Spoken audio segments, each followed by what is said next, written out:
Hoy vamos a ver la Grecia moderna.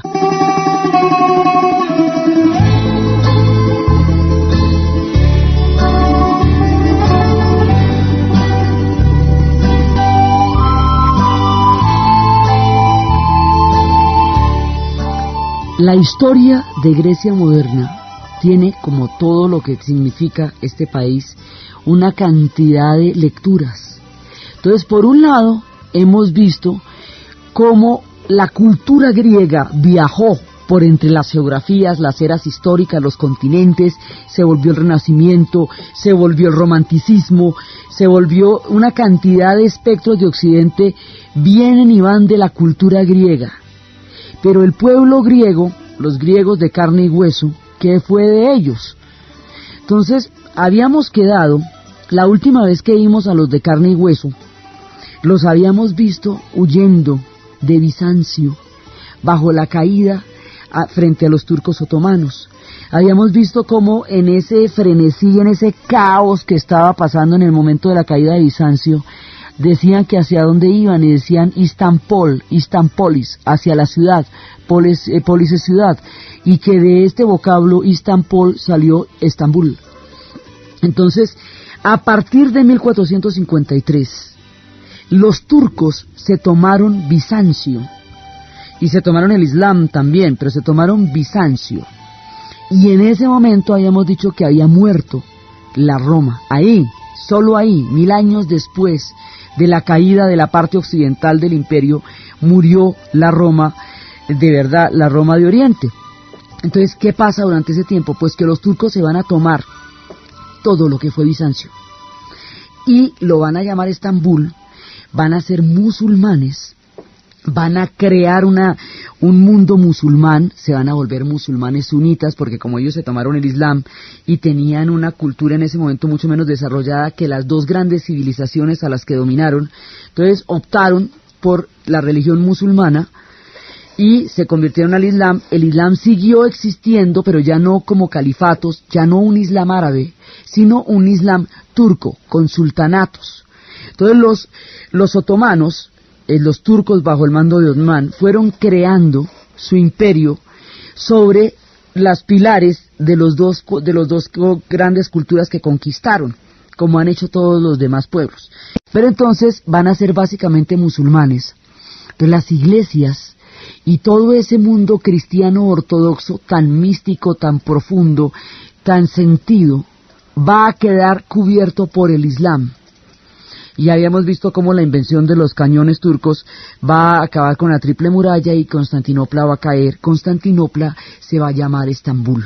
Entonces ya no es Bizas, ya no es Constantinopla, ya es Estambul. ¿Eso qué significa? Que los griegos quedan sometidos al dominio turco y que los turcos van a durar allá 6 siglos, casi, de un imperio grandísimo que van a tener. Allá, en Armenia, en todo el Medio Oriente, el imperio turco otomano va a tener prácticas en Europa y en Asia.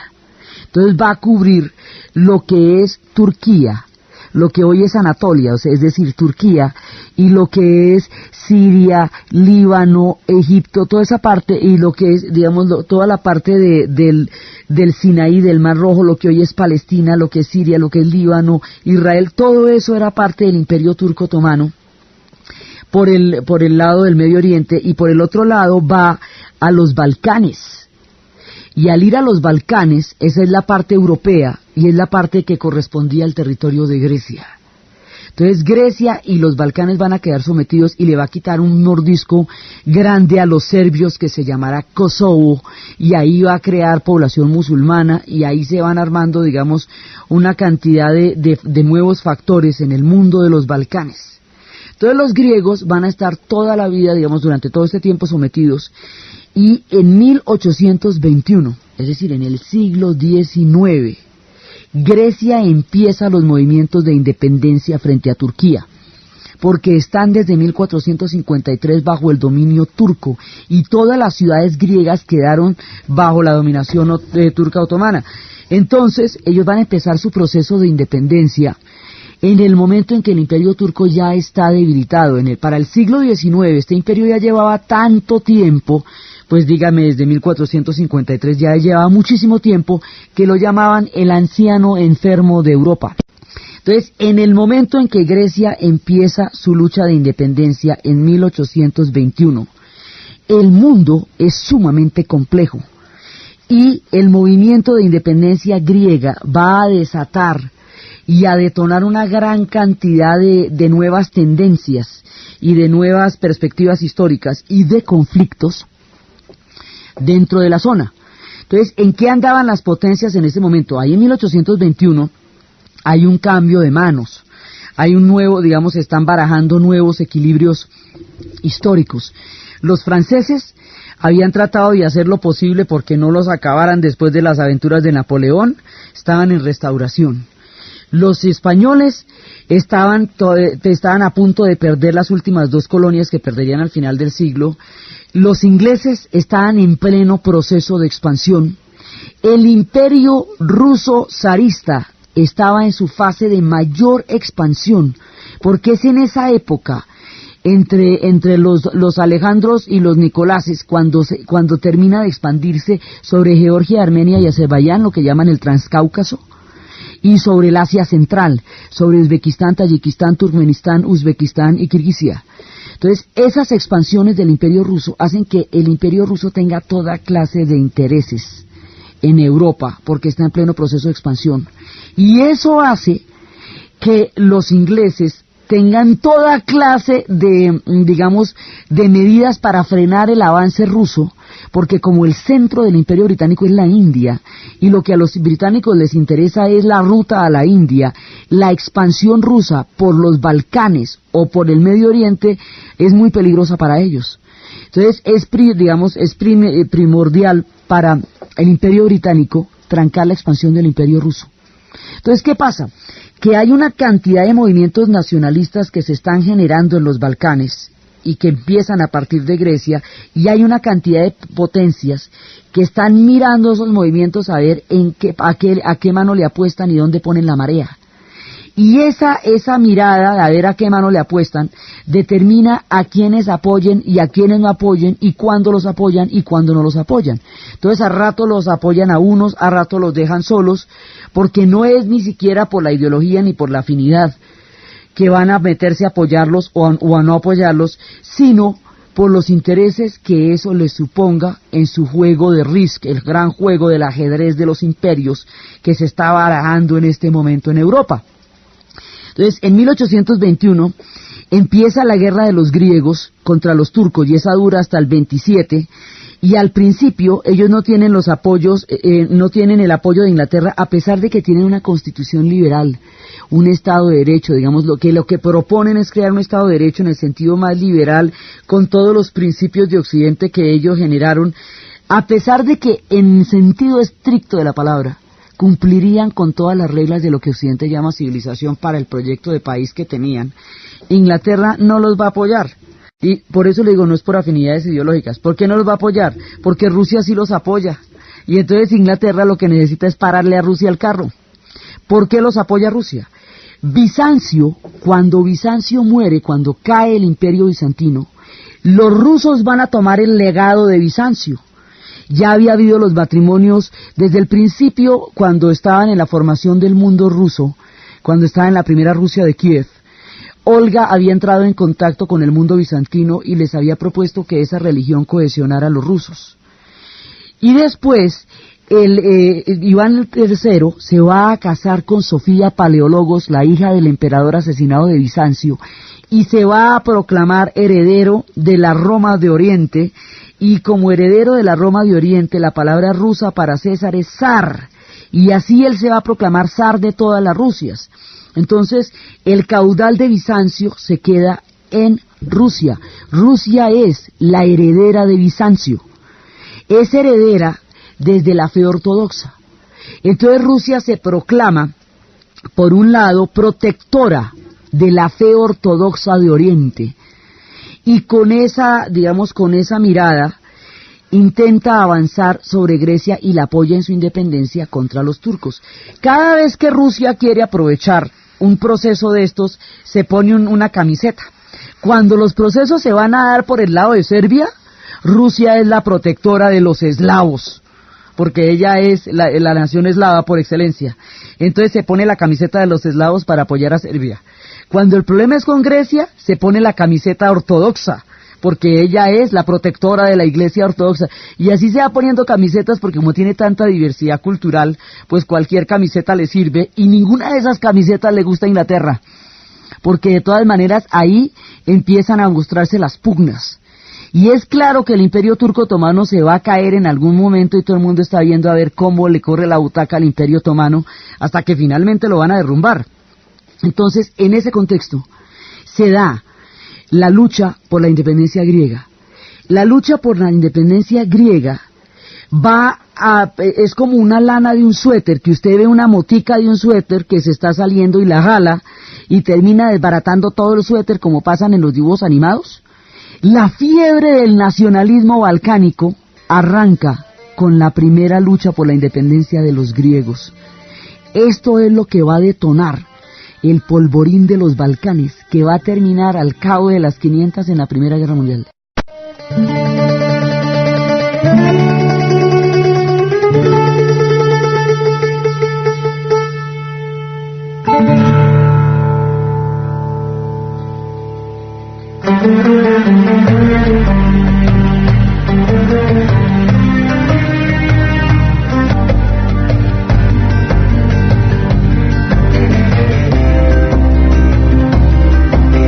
Esto va activando, la independencia de Grecia va activando el polvorín de los Balcanes, porque por un lado están las potencias disputándose digamos, los nuevos movimientos de nacionalismo que se están dando. Por otro lado, están surgiendo los nacionalismos, la segunda oleada de estados nacionales en Europa. La primera fue la de 1400, es cuando se forma España como estado nacional, y luego Inglaterra, Francia, Portugal. Entonces aparecen lo que llamamos estado nacional, lo que hoy se conoce como países, como estados. Es un invento europeo que arranca entre 1400 y 1600. Esa es la primera oleada. Aquí en el siglo XIX viene otra oleada de formación de estados nacionales tardíos, que durante todo este tiempo fueron parches y pedazos de los imperios, y que ahora se van a convertir en países. Es el caso de Alemania, es el caso de Italia, es el caso de Grecia, lo que se va volviendo, lo que quiere ser Grecia es el caso de Serbia. Entonces aquí hay una cantidad de nacionalismos que luchan por existir, pero que están debajo de unos imperios grandotes.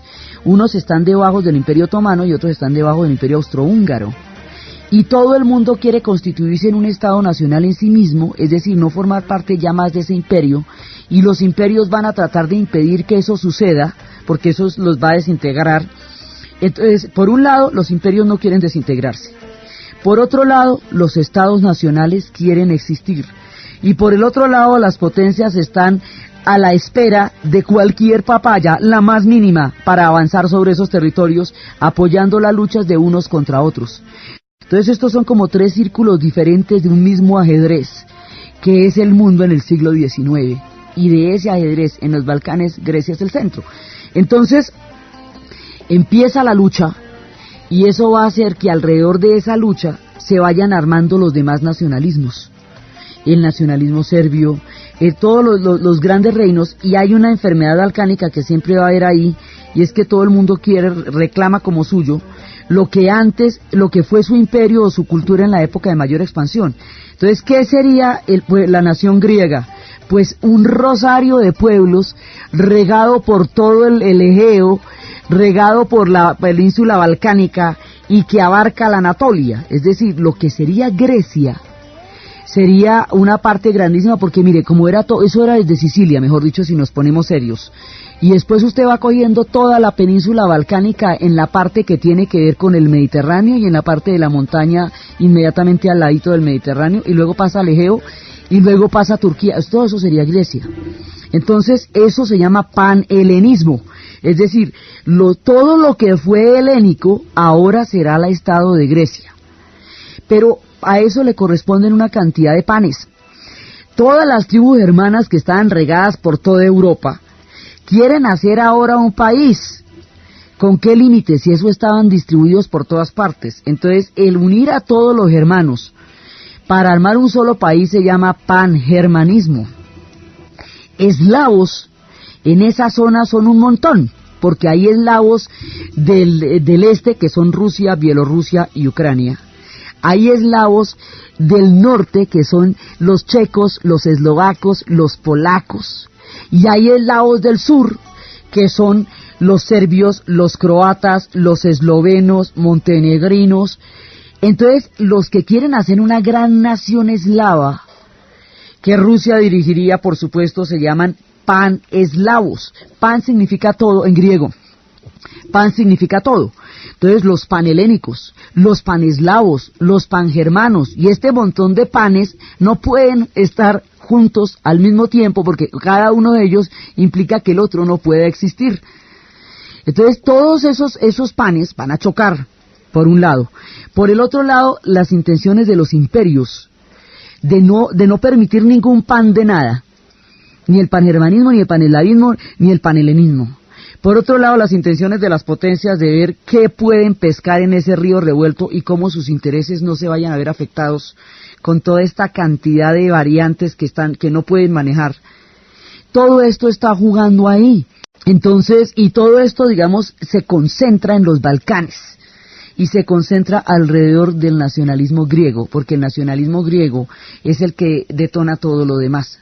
Ellos son, digamos, los que son como la primera avanzada en la lucha por su independencia. Ahora, la independencia griega, si bien no va a ser respaldada por los estados en la primera parte, o va a ser intermitentemente respaldada, a rato la respalda Rusia, luego cuando ven que son muy, digamos que no son autocráticos, sino que tienen una constitución totalmente de derecho y todo eso, entonces no les interesa, los dejan a un lado, y entonces los apoyan los ingleses y los rusos los dejan, así se los van peloteando. Entonces a rato los apoyan y a rato los dejan solos, según la marea de intereses. Entonces eso se vuelve una cadena ahí de acontecimientos.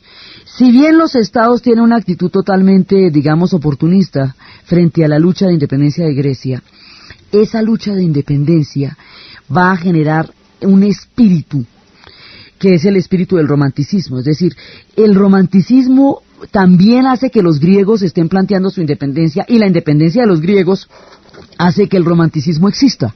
Hay una interrelación ahí entre la lucha de independencia de los griegos y la formación del pensamiento romántico en Europa. Entonces todas estas figuras como Hölderlin, como Byron, como Nerval, todas estas figuras literarias que estábamos hablando la vez pasada, se sienten personalmente involucrados con Grecia, no solamente por el legado de la antigüedad, no solamente por el espíritu de la cultura griega, sino por los griegos de carne y hueso, los de dos patas que caminan por los Balcanes bajo la dominación turca. Entonces Grecia se convierte en un ideal, en una utopía, en una causa para una cantidad de gente que tiene sed de grandeza, de justicia, de una mirada magnánima y heroica del mundo, distinta a los mezquinos intereses que en ese momento se están moviendo en Europa. Entonces, por eso es que los románticos se van a ver tan profundamente involucrados con Grecia. Byron amaba a la Grecia antigua, pero Byron muere luchando por estos griegos de carne y hueso, por tratar de salvarlos y de ayudarlos en su independencia contra los turcos. Entonces, los románticos van a estar metidos así, desde la literatura y desde la vida, desde lo que desde su legado y desde su existencia real. Así van a estar involucrados con la independencia griega, y Byron por eso va a morir en los pantanos, tratando de defenderlos y de luchar con ellos, hombro a hombro por su independencia. Entonces, mientras todo esto va pasando, las cosas se van complicando cada vez más, y hay un momento en que esto, digamos, Grecia va a estar en una guerra muy dura, y esto va a ser bien complicado y bien fuerte, porque el Imperio Turco Otomano no va a permitir la independencia de Grecia, sino más porque eso es un golpe fatal. Y efectivamente, cuando se produzca la independencia, inmediatamente después van a venir las guerras balcánicas, 3 guerras balcánicas, para sacar a los turcos de la península. Primero todos contra Turquía, y luego todos entre sí para repartirse lo que quedó de independencia. Entonces después es que las guerras balcánicas son para ver cómo va a quedar la Serbia, la Bulgaria, todo eso, cómo va a quedar todos los Balcanes y cómo va a quedar Grecia y cómo va a quedar la Macedonia. Todo eso se resuelve en las 3 guerras balcánicas. ¿Qué son las guerras balcánicas? Las de 1911, 1912 y 1913, el fin del Imperio Otomano en Europa. Es eso. Es decir, la segunda parte de lo que empezó en 1453 con la caída de Bizancio se va a resolver entre 1911, 1912 y 1913 con las 3 guerras balcánicas que sacan a los turcos otomanos de Europa. Sí, otro pedazo van a tener ellos en el Medio Oriente, pero eso es otro asunto. Esto lo resuelven ahí y se van a hacer los tratados y se van a establecer los límites de las naciones y nadie va a quedar contento y todo el mundo va a pensar que le deben un pedazo porque cada uno de ellos va a reclamar su permanencia en la historia durante el tiempo en que fueron más expandidos y más que tuvieron mayores cantidades de territorio y eso es incompatible. Entonces, en este momento, mientras están pasando todas estas cosas, mientras los europeos están trenzándose en una geopolítica tan complicada como la que hoy vivimos, tan llena de matices y de complejidades, mientras tanto, los grandes arqueólogos empiezan a descifrar los enigmas de la antigüedad. Y es en estas épocas en que Schliemann se va a descubrir Troya, basado en la leyenda. Precisamente el pensamiento romántico, que en ese momento está sacudiendo Europa, lo hace pensar que las leyendas son verdades, y va a buscar en la literalidad de la leyenda de la Ilíada, las ruinas de Troya, y lo más chévere es que la encuentra. Sí, ese se fue a buscar la más rara, y ahí estaba la más rara. Entonces, cuando Schliemann descubre Troya, esto sí queda muy fantástico, porque realmente sí existió. ¿Y dónde queda Troya? Pues en Turquía, es parte del Imperio Turco Otomano en ese momento. Es en esa época cuando el profesor de Gotinga empieza a descifrar la escritura cuneiforme de Babilonia y Asiria a partir de lo que sabíamos de los persas. Los persas son la llave para la escritura de la antigüedad. Entonces el mundo empieza a hacerse consciente de la antigüedad. Y los mundos de Asiria, Caldea, Babilonia, Grecia, Troya, Egipto, todos los misterios de las eras de las grandes civilizaciones empiezan a asombrar a los europeos, que descubren entonces el legado de la riqueza de la antigüedad.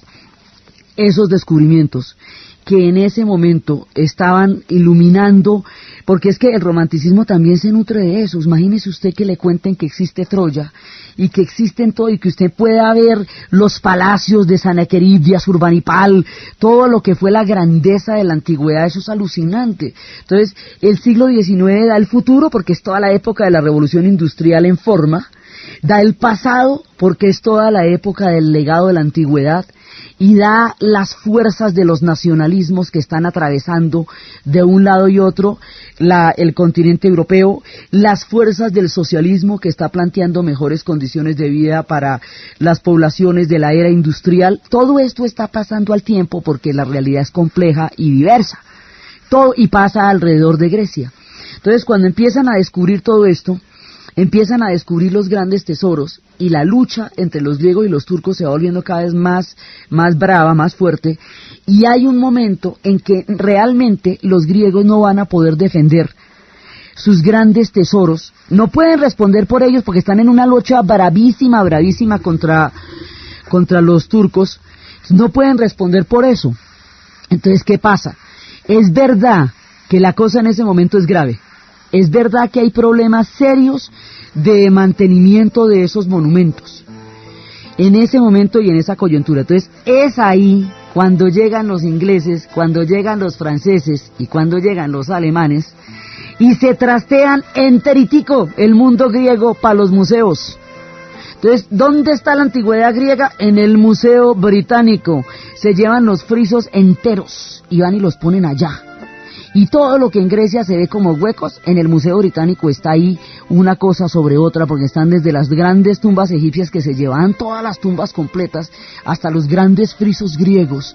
Entonces, esta es una época que unos llaman de conservación, porque de otra manera se hubiera perdido todo eso en la guerra, y otros llaman de saqueo, porque lo llevaron y no lo han devuelto, y las dos cosas pasan al tiempo.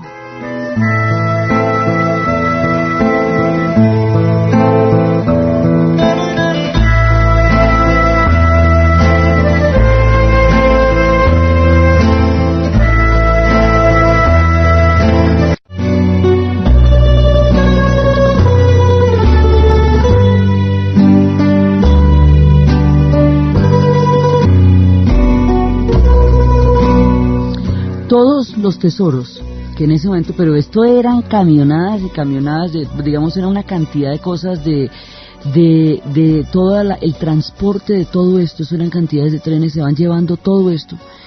Y esa polémica sobre la presencia de toda la cultura griega en los museos sigue viva y sigue álgida, porque los griegos hoy alegan que claro que en ese momento ellos estaban en peligro de muerte, que claro que en ese momento ellos de verdad no podían defender ni garantizar la preservación de estos tesoros históricos, porque no podían ni siquiera garantizar su propia vida, pero que ya son grandes, que ya superaron todo eso y que ya está pasado el tiempo para que se los devuelvan. Entonces la gente del Museo Británico y de todos los grandes museos dice, pero es que lo que pasa es que nosotros hicimos que el mundo los conociera, y es por nosotros que el mundo los conoce, y mire cómo se los tenemos de bonitos y cómo los hemos cuidado. Dice, pues muchas gracias, pero los devuelven. Y otros dicen, no los vamos a devolver porque no ve que por nosotros es que el mundo los conoce, y en esas están. No han logrado que les devuelvan los frisos ni que les devuelvan toda esa cantidad de tesoros históricos que pasaron, por un lado por los ingleses y los franceses, por otro lado por los alemanes, y lo que no se robaron en esa época, lo que no se llevaron en esa época, se lo van a llevar en la Segunda Guerra Mundial. Así que eso, digamos, es parte de la suerte que está corriendo. Los tesoros de la antigüedad, que fueron descubiertos en el siglo XIX, todo este legado, no solamente lo de Schliemann, sino lo de Botha y lo de todos los demás, los tesoros que tienen que ver con el Valle del Tigris y el Éufrates, con la media luna fértil, con las ciudades de Ur, Lagash, de las grandes ciudades del mundo de la Mesopotamia, con todos los tesoros históricos de los templos asirios y de los Senequerips y de todas las formaciones de los pueblos que habitaron la Mesopotamia durante los principios de las civilizaciones. Todo lo que tiene que ver con eso, la primera escritura, la primera leyenda de Gilgamesh, el hombre que busca la inmortalidad para salvar a su amigo de la venganza terrible de la diosa Ishtar, la primera leyenda de la historia humana, todo eso que es en Sumeria, todo eso, los palacios, todo eso está en inminente peligro en este momento de nuestro relato, tanto como estuvo el legado griego durante las guerras de independencia frente a los turcos, porque todas las ciudades de Mesopotamia, más las grandes ciudades de Persia, a través de las cuales se conoció el legado de todo lo que hoy se llama civilización, están en la mira de lo que hoy llaman el eje del mal, y esto puede llegar a ser bombardeado en cualquier momento, y un bombardeo sobre el país de los dos ríos, llamado hoy Irak, significaría la desaparición del legado de la historia, de la escritura y la civilización en el mundo contemporáneo. Sepultaría para siempre quizás, o por lo menos por otros 2000 años, hasta que otros personajes de la talla de Schliemann y Botha vuelvan a aparecer de los escombros de lo que quede de ahí para contarnos lo que pasó. En este momento, un bombardeo sobre esas zonas pone en peligro todo esto, porque el Valle y el Tigris y el Éufrates corresponde al país de Irak, y las civilizaciones de Persia corresponden al país de Irán, y en la medida en que exista una decisión histórica de bombardear con uranio empobrecido, con toda esta cantidad de cosas que pueden pasar a estos pueblos, se bombardea el legado entero de la humanidad, y los grandes palacios de lo que fue el tiempo del Islam, y los grandes legados de lo que fueron las civilizaciones. La situación de estos pueblos en este momento es sumamente similar a la que pasaba en Grecia cuando estaban en peligro todo el legado durante la guerra de independencia contra los turcos, pero esta vez es muy difícil que alguien se los lleve, ni siquiera ese consuelo podría existir, porque nadie puede entrar allá en este momento, y lo que se llevan serían templos enteros que están en peligro. Esperemos que las fuerzas de la civilización prevalezcan sobre estos tiempos tan difíciles, y estos legados de todo nuestro pasado puedan preservarse para el futuro, y otras civilizaciones y otras generaciones puedan conocer de la antigüedad lo que hoy conocemos a través del legado de la escritura cuneiforme y la primera leyenda de la historia humana, hoy en peligro. Entonces los griegos siguen en su lucha. Y finalmente, después de las guerras balcánicas, aquí se va armando cada vez más un lío muy grande, porque los griegos siguen en su lucha. La lucha griega desata todos los demás nacionalismos. Los demás nacionalismos se van a enfrentar a los imperios. El momento en que el imperio otomano lo van sacando de los Balcanes en las guerras balcánicas es también en el momento en que el imperio austrohúngaro se anexa a la Bosnia-Herzegovina, y al anexarse la Bosnia-Herzegovina traiciona no solamente al imperio otomano, sino las pretensiones de soberanía, de protectorado que Bosnia-Herzegovina tenía. Amenaza a los serbios y los serbios amenazan a los austrohúngaros, y los serbios a su vez son la mano de Rusia en los Balcanes por el paneslavismo, y es así por las dos vías, por la de ortodoxia, por la religión ortodoxa, y por la vía eslava, porque los griegos son ortodoxos pero no eslavos, son helenos. No son de ninguna otra parte, son helenos, y lo que reivindican es un panhelenismo. Así que la vinculación con Rusia podría ser religiosa por lo ortodoxa, sí, y además lo fue, porque hubo un momento en que ahorcaron al patriarca griego, que eso es una cosa increíble, y entonces ahí fue cuando los rusos dijeron que el patriarca de Rusia respaldaría la Iglesia ortodoxa griega. Pero con Serbia se juntan las dos cosas. Por un lado, la religión ortodoxa, y por el otro lado, el hecho de ser eslavos. Entonces, en ese momento, Serbia va a verse enfrentada con el imperio austrohúngaro, y ya antes Serbia fue enfrentada, y ya antes Serbia fue traicionada, y a Serbia le pasaron por encima. Entonces ahora, y en ese momento Rusia iba a atacar, pero no tenía con qué, ya no tenía con qué, francamente. En este momento va a suceder que toda la situación se va confabulando para que todos los problemas de nacionalismos balcánicos y todos los problemas de manejos imperiales estallen todos a la vez. Entonces todo se está oscureciendo, y hay un momento en que sucede algo que detona el polvorín. Ese algo que detona el polvorín es el asesinato del archiduque Francisco Fernando en Sarajevo. Hemos dicho, hacía falta eso. Haga de cuenta un reguero gigantesco de combustible, y pasó alguien con el fósforo. Entonces esto estaba haciendo combustión hace mucho tiempo, y aquí ya va a ser el momento en que estalle. Vinieron las 3 guerras balcánicas para sacar a los turcos de los Balcanes, y luego de que los sacan empiezan a repartirse entre ellos los Balcanes, y se reparten la Macedonia. Y la Macedonia queda, pues todo el mundo tiene derecho a la Macedonia, sobre todo los griegos, porque era la tierra de Alejandro. Entonces empiezan a repartirse todas estas tierras. Bulgaria considera que quedó estafada en el reparto. Cada uno quería lo que cada uno era, y cada uno de ellos fue dueño durante 2 semanas de todos los Balcanes. Entonces si usted dice la Gran Serbia, eran todos los Balcanes durante 2 semanas. Si usted dice el panhelenismo, pues eso fueron como 1000 años de posesión de todos los Balcanes por Grecia. Si usted dice que los búlgaros también, entonces todos esos reinos que se formaron cuando el imperio bizantino se encogía, ahora reivindican cada uno su estado nacional después de haber sacado a los turcos de allá. Todas esas reivindicaciones al tiempo no son posibles.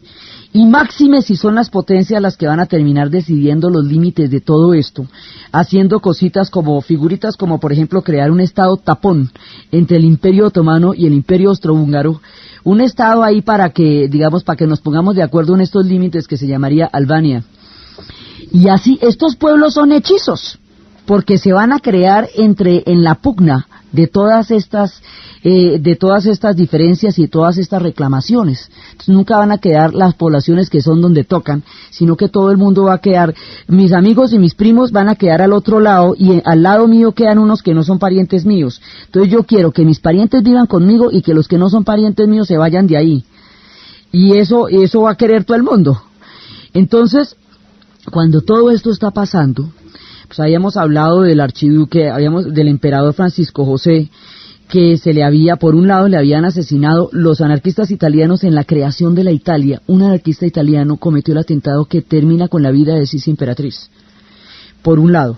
Por el otro lado, el hijo, el príncipe Leopoldo, se va a suicidar con su amante María, cuando ve que no puede salvar el imperio, no puede vivir con la mujer que ama, no puede separarse de la mujer a la que está atado, y me ha dicho que su vida no tiene salida. Entonces hace una ceremonia con María, y se suicidan en la casa de campo de los Habsburgo en Mayerling. y ahí va el segundo. Entonces, el último que queda es el archiduque. Este Francisco Fernando, archiduque de Austria, es el último de los Habsburgo. En el momento en que lo matan, están matando toda la descendencia de la casa Habsburgo, que para esa época lleva 500 años en el poder. Entonces, ese es el tamaño del crimen. Entonces, cuando eso pasa, es cuando inmediatamente Austria reclama rápidamente la cabeza de los serbios que cometieron el atentado. Pero el gobierno serbio dice que eso no fue un crimen de Estado, sino que eso fue un atentado de un grupo terrorista, que ellos los entregan. Austria no acepta ningún tipo de satisfacción distinta de admitir que fue un crimen de Estado. Los serbios hacen todo lo posible por demostrar la culpabilidad de los terroristas y por mostrar que el gobierno no está involucrado en eso. Pero ninguna solución de la Serbia le va a servir a los austriacos, que deciden atacar Serbia. Al atacar Serbia, al declarar la guerra a Serbia, inmediatamente los rusos, que son los aliados históricos de Serbia, pues van a atacar. Como existe el sistema de alianzas en esa época, y Rusia tiene alianzas con Inglaterra y Francia se ven metidas en el conflicto porque las alianzas dicen que si usted se mete con uno, se mete con todos.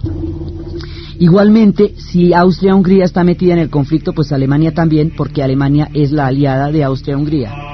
Y como cada uno de esos potencias y de esos imperios tiene colonias en ultramar, y esas colonias en ultramar también se van a ver involucradas en el conflicto, esto ya no va a ser solamente una guerra europea. El hecho de que tengan colonias y que tengan tantas en todas partes del planeta y las vayan a involucrar en esta guerra, la vuelve una guerra mundial. Y estalla la Primera Guerra Mundial alrededor del problema de los Balcanes. Y es por los Balcanes que estalla, es en los Balcanes que está, es alrededor del nacionalismo griego que se perdieron todos los demás y es alrededor de la reclamación serbia que se va a producir todo esto. Y sin embargo, los Balcanes, que son los que generaron todo el conflicto, van a quedar completamente olvidados cuando la gigantesca conflagración queme Europa.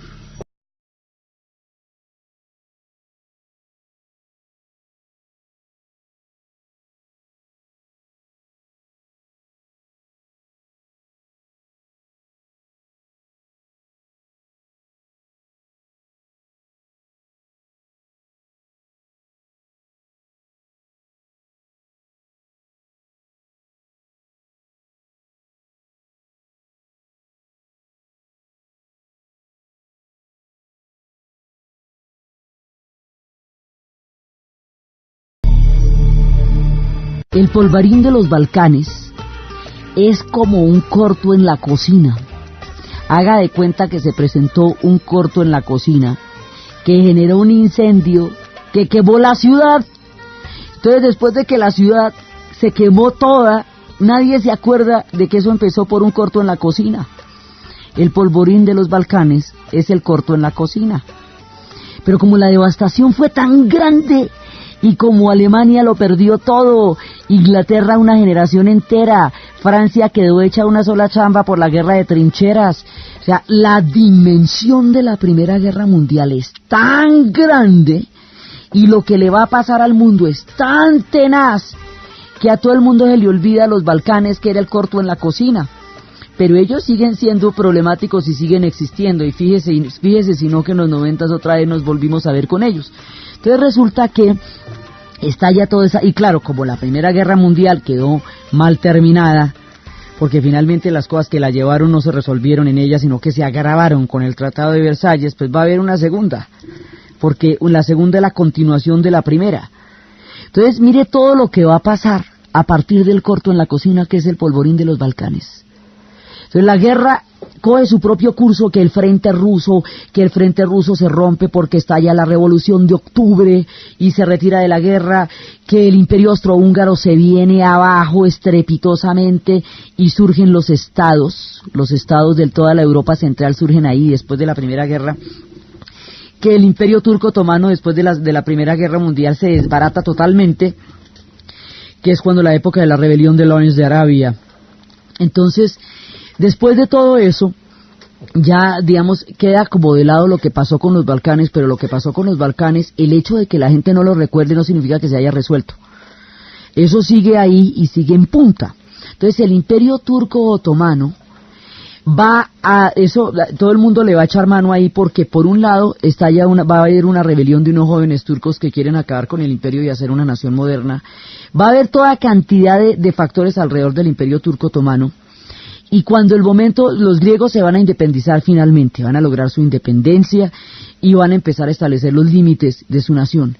Cuando el Imperio Turco Otomano, después de la Primera Guerra Mundial, queda hecho añicos, cuando aquello está manga por hombro, los griegos atacan a Turquía, porque la ven completamente debilitada y porque tienen venganzas históricas terribles. Durante las guerras de independencia entre Grecia y Turquía, los turcos asesinaron miles y miles de griegos, cometieron genocidios gigantescos contra los griegos y contra las ciudades griegas y contra Salónica y todo eso. Y por el otro lado, los armenios, que son una comunidad cristiana también, cristiana ortodoxa que formaba parte del Imperio Turco Otomano, van a intentar independizarse durante esas épocas, y los turcos van a matar 1 millón de armenios. A principios de este siglo, 1 millón de armenios, de hambre, de desplazamiento y de asesinato físico. Las matanzas contra la población griega y contra la población armenia, que fueron tan grandes, el mundo no las vio por la falta de miniseries, porque no se registra sino lo que sale en miniseries, pero además porque es que como estalla la Primera Guerra Mundial y es una conflagración tan grande, entonces estos extremos de genocidio que sucedieron en esta época van a quedar en el olvido o no van a ser registrados dentro de la historia universal con la fuerza y el horror con que fueron vividos, porque la Primera Guerra Mundial y sobre todo el frente occidental de la Primera Guerra Mundial, que son las grandes potencias del siglo XIX, Inglaterra, Francia, se van a tomar toda la atención del conflicto y van a hacer que este pedazo quede en el olvido, como queda en el olvido Bizancio, como queda en el olvido Oriente, como siempre hay esa deuda histórica de olvido contra esta parte de la historia europea, que es tan presente como la otra, pero que tiene menos atención, menos conocimiento y menos seguimiento histórico que todo lo que tiene que ver con Inglaterra, Francia, Alemania o España. Entonces, en ese momento es cuando se produce la matanza del 1 millón de armenios y se produce la matanza de una gran cantidad de griegos, y se va cocinando un odio entre los griegos y los turcos, y entre los armenios y los turcos, la cosa más miedosa que usted pueda imaginar, eso no se puede ni ver. Y como ese odio estaba vivo ahí, y como los griegos consideran que los turcos les quitaron todo, que los dominaron 600 años, que quebraron la grandeza de Bizancio, ellos no llaman a Estambul, la llaman Constantinopla. Para ellos siempre será Constantinopla, y la iglesia de Hagia Sofía, que hoy es una especie de museo, para ellos es un templo y siempre será un templo, y la iglesia ortodoxa es el pasado más sentido y más inmediato de la cultura griega, más sentido todavía que la Magna Grecia de la época de Aristóteles, es esa época bizantina de esplendor y de grandeza que los griegos tanto reclaman en su vida cotidiana. Entonces, los griegos, en venganza por todo lo que sufrieron, cuando ven a los turcos en este estado de debilidad, los invaden. Y los invaden para recuperar las ciudades griegas que había en lo que corresponde a Turquía, que eran muchas. Los invaden exactamente lo mismo que hizo Alejandro cuando invadió la Anatolia para sacar a los persas de las ciudades griegas que habían sido tomadas por ellos durante las guerras de Atenas y Esparta, pero se van entusiasmando, lo mismo que se entusiasmó Alejandro, y ya que están en las ciudades griegas, avanzan sobre el resto. Entonces los griegos invaden a Turquía, avanzan sobre sus ciudades antiguas y sobre el resto, y la avanzada griega, la venganza griega de los turcos, contra los turcos, y el no haberle puesto límite hasta dónde van a invadir, o sea, ahí ya no queda claro qué tanto es que usted va a recuperar, y qué tanto usted está invadiendo. Cuando ya ese límite se cruza, esa invasión va a desatar un nacionalismo turco tenaz, porque los turcos inmediatamente van a resentir esa invasión también, Y los turcos, por supuesto, le dieron a cada santo una vela, porque ese imperio, como era de grandote, para poderse desintegrar, entró en conflicto con todo el mundo. En ese momento surge la rebelión de los jóvenes turcos, como una reacción nacionalista frente a la invasión de las fuerzas griegas. Esa rebelión de los jóvenes turcos va a estar encabezada por un tipo que se llama Mustafa Kemal Pasha, que se conocerá ante la historia como Atatürk, padre de los turcos. Eso significa Atatürk. Este hombre va a empezar el proceso de modernización de Turquía. Este hombre es el que va a empezar toda la transición de Turquía, de ser un antiguo imperio paquidérmico y decadente, a pasar a ser una moderna nación europea del siglo XX. Y es en esa época donde se da una buena parte de la matanza de los armenios durante este tiempo.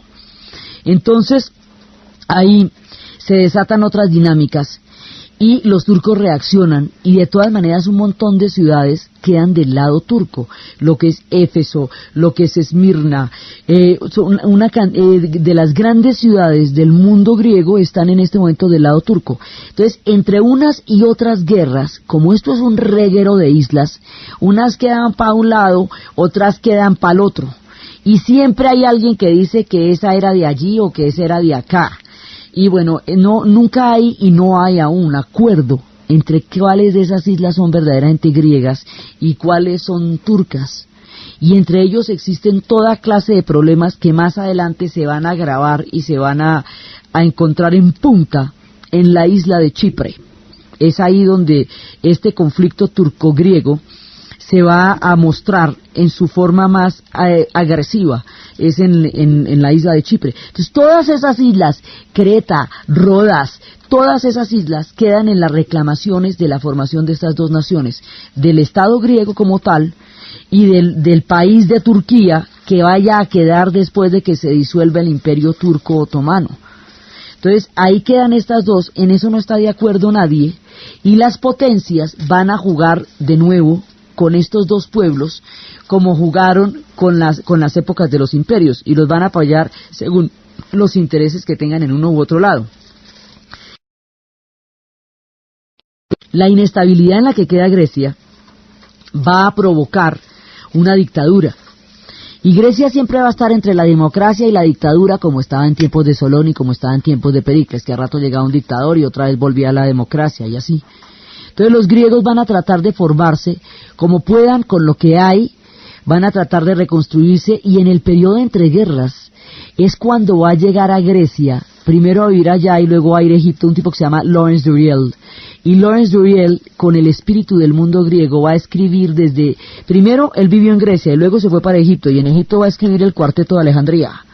Y el Cuarteto de Alejandría, las 4 novelas, las que tienen que ver con Justin, Baltasar, Montolive y Clea, son una narración de todos estos pueblos a través de una ciudad que es ella misma protagonista de todas las novelas, que es Alejandría. Y esa es la época en que los grandes intelectuales empiezan a llegar a Grecia para ver a la Grecia de carne y hueso. Y a esa Grecia de carne y hueso le van a dedicar sus obras literarias. A esa Grecia de carne y hueso es la que van a adorar, y es de esa Grecia que vamos a conocer la historia de Sorba el griego, y todas esas historias van a surgir en este periodo entre guerras. Es decir, una nueva mirada romántica hacia Grecia sucede en el periodo entre guerras, no solamente por el legado de la antigüedad, sino por lo que son ahora en carne y hueso. Entonces mucha gente se va a enamorar de los griegos como personas.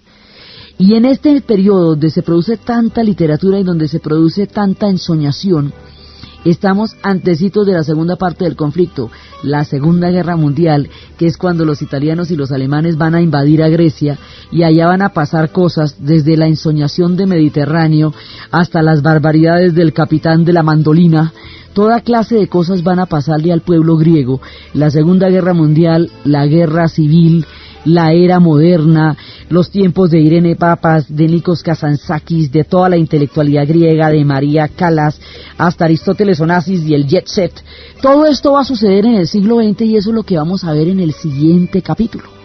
Entonces, desde los espacios románticos de Lord Byron enamorado tanto de la clásica cultura griega como de ellos mismos, desde el descubrimiento del pasado, desde el nacionalismo griego, desde los ideales panhelénicos, desde las fuerzas encontradas que conflagran el mundo, desde los incendios que generaron los Balcanes y quemaron a toda Europa, desde la historia de los griegos tratando de buscar un lugar en la modernidad como lo tuvieron en el mundo antiguo, en la narración de Ana Uribe, en la asistencia técnica César Moreno, y para ustedes feliz domingo. Dentro de la zona. Entonces, ¿en qué andaban las potencias en ese momento? Ahí en 1821 hay un cambio de manos, hay un nuevo, digamos, se están barajando nuevos equilibrios históricos. Los franceses habían tratado de hacer lo posible porque no los acabaran después de las aventuras de Napoleón, estaban en restauración. Los españoles estaban a punto de perder las últimas 2 colonias que perderían al final del siglo. Los ingleses estaban en pleno proceso de expansión. El imperio ruso zarista estaba en su fase de mayor expansión, porque es en esa época, entre los Alejandros y los Nicoláses, cuando termina de expandirse sobre Georgia, Armenia y Azerbaiyán, lo que llaman el Transcáucaso, y sobre el Asia Central, sobre Uzbekistán, Tayikistán, Turkmenistán, Uzbekistán y Kirguisia. Entonces, esas expansiones del Imperio Ruso hacen que el Imperio Ruso tenga toda clase de intereses en Europa, porque está en pleno proceso de expansión. Y eso hace que los ingleses tengan toda clase de, digamos, de medidas para frenar el avance ruso, porque como el centro del Imperio Británico es la India, y lo que a los británicos les interesa es la ruta a la India, la expansión rusa por los Balcanes o por el Medio Oriente es muy peligrosa para ellos. Entonces es primordial para el Imperio Británico trancar la expansión del Imperio Ruso. Entonces, ¿qué pasa? Que hay una cantidad de movimientos nacionalistas que se están generando en los Balcanes y que empiezan a partir de Grecia, y hay una cantidad de potencias que están mirando esos movimientos a ver. Hoy vamos a ver la Grecia moderna.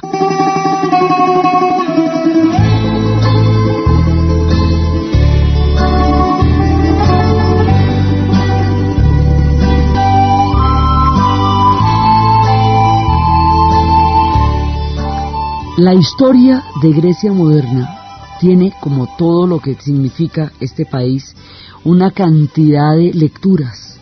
Entonces, por un lado, hemos visto cómo la cultura griega viajó por entre las geografías, las eras históricas, los continentes, se volvió el Renacimiento, se volvió el Romanticismo, se volvió una cantidad de espectros de Occidente, vienen y van de la cultura griega.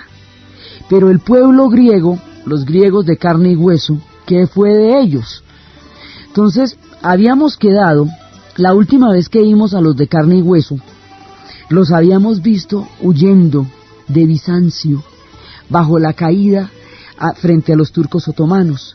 Habíamos visto cómo en ese frenesí, en ese caos que estaba pasando en el momento de la caída de Bizancio, decían que hacia dónde iban, y decían Istanpolis, hacia la ciudad, polis es ciudad, y que de este vocablo Istanbul salió Estambul. Entonces, a partir de 1453, los turcos se tomaron Bizancio, y se tomaron el Islam también, pero se tomaron Bizancio, y en ese momento habíamos dicho que había muerto la Roma, ahí, solo ahí, 1000 años después de la caída de la parte occidental del imperio, murió la Roma, de verdad, la Roma de Oriente. ¿A qué mano le apuestan y dónde ponen la marea? Y esa mirada de a ver a qué mano le apuestan, determina a quienes apoyen y a quienes no apoyen, y cuándo los apoyan y cuándo no los apoyan. Entonces a rato los apoyan a unos, a rato los dejan solos, porque no es ni siquiera por la ideología ni por la afinidad que van a meterse a apoyarlos o a no apoyarlos, sino por los intereses que eso les suponga en su juego de Risk, el gran juego del ajedrez de los imperios que se está barajando en este momento en Europa. Entonces, en 1821 empieza la guerra de los griegos contra los turcos, y esa dura hasta el 27, Y al principio ellos no tienen los apoyos, no tienen el apoyo de Inglaterra, a pesar de que tienen una constitución liberal, un Estado de Derecho, digamos, lo que proponen es crear un Estado de Derecho en el sentido más liberal, con todos los principios de Occidente que ellos generaron, a pesar de que en sentido estricto de la palabra, cumplirían con todas las reglas de lo que Occidente llama civilización para el proyecto de país que tenían. Inglaterra no los va a apoyar. Y por eso le digo, no es por afinidades ideológicas. ¿Por qué no los va a apoyar? Porque Rusia sí los apoya. Y entonces Inglaterra lo que necesita es pararle a Rusia el carro. ¿Por qué los apoya Rusia? Bizancio, cuando Bizancio muere, cuando cae el imperio bizantino, los rusos van a tomar el legado de Bizancio. Ya había habido los matrimonios desde el principio, cuando estaban en la formación del mundo ruso, cuando estaba en la primera Rusia de Kiev. Olga había entrado en contacto con el mundo bizantino y les había propuesto que esa religión cohesionara a los rusos. Y después, Iván III se va a casar, y lo que es Siria, Líbano, Egipto, toda esa parte, y lo que es, digamos, toda la parte del Sinaí, del Mar Rojo, lo que hoy es Palestina, lo que es Siria, lo que es Líbano, Israel, todo eso era parte del Imperio Turco Otomano. Por el lado del Medio Oriente, y por el otro lado va a los Balcanes. Y al ir a los Balcanes, esa es la parte europea, y es la parte que correspondía al territorio de Grecia. Entonces Grecia y los Balcanes van a quedar sometidos, y le va a quitar un mordisco grande a los serbios que se llamará Kosovo, y ahí va a crear población musulmana, y ahí se van armando, digamos, una cantidad de nuevos factores en el mundo de los Balcanes. Entonces los griegos van a estar toda la vida, digamos, durante todo este tiempo sometidos, y en 1821, es decir, en el siglo XIX, Grecia empieza los movimientos de independencia frente a Turquía, porque están desde 1453 bajo el dominio turco, y todas las ciudades griegas quedaron bajo la dominación turca otomana. Entonces ellos van a empezar su proceso de independencia en el momento en que el imperio turco ya está debilitado. Para el siglo XIX este imperio ya llevaba tanto tiempo, pues dígame, desde 1453 ya llevaba muchísimo tiempo, que lo llamaban el anciano enfermo de Europa. Entonces, en el momento en que Grecia empieza su lucha de independencia en 1821, el mundo es sumamente complejo, y el movimiento de independencia griega va a desatar y a detonar una gran cantidad de nuevas tendencias y de nuevas perspectivas históricas y de conflictos. Entonces, ¿qué pasa durante ese tiempo? Pues que los turcos se van a tomar todo lo que fue Bizancio y lo van a llamar Estambul, van a ser musulmanes, van a crear un mundo musulmán, se van a volver musulmanes sunitas, porque como ellos se tomaron el Islam y tenían una cultura en ese momento mucho menos desarrollada que las dos grandes civilizaciones a las que dominaron, entonces optaron por la religión musulmana y se convirtieron al Islam. El Islam siguió existiendo, pero ya no como califatos, ya no un Islam árabe, sino un Islam turco, con sultanatos. Entonces los otomanos, los turcos bajo el mando de Osmán, fueron creando su imperio sobre las pilares de los dos grandes culturas que conquistaron, como han hecho todos los demás pueblos. Pero entonces van a ser básicamente musulmanes. Entonces las iglesias y todo ese mundo cristiano ortodoxo tan místico, tan profundo, tan sentido, va a quedar cubierto por el Islam. Y habíamos visto cómo la invención de los cañones turcos va a acabar con la triple muralla y Constantinopla va a caer. Constantinopla se va a llamar Estambul. Entonces ya no es Bizas, ya no es Constantinopla, ya es Estambul. ¿Eso qué significa? Que los griegos quedan sometidos al dominio turco y que los turcos van a durar allá 6 siglos, casi, de un imperio grandísimo que van a tener. Allá, en Armenia, en todo el Medio Oriente, el imperio turco otomano va a tener prácticas en Europa y en Asia. Entonces va a cubrir lo que es Turquía, lo que hoy es Anatolia, o sea, es decir, Turquía,